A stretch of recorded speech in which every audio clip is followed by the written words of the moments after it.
Arestado ng Pasay City Police Station ang dalawang lalaki sa isang bypass operation na isinagawa 1:30 ng madaling araw nitong Nobyembre 14 taong kasalukuyan sa Emilia Street Corner, Buendia, Barangay 46, Pasay City.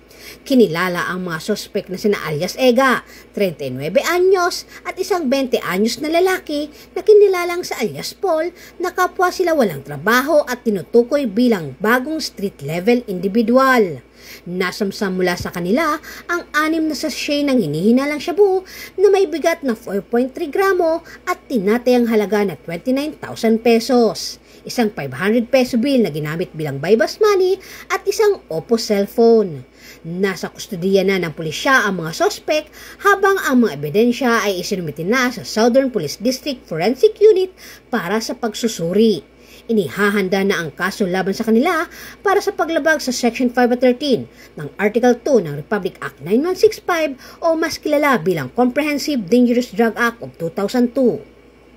Mula dito sa Camp Bagong Diwa, Bikutan, Taguig City, ako po ang inyong PNN correspondent, Patrolwoman Ivy Corporal, alagad ng batas, tagataguyod ng Balitang Pulis.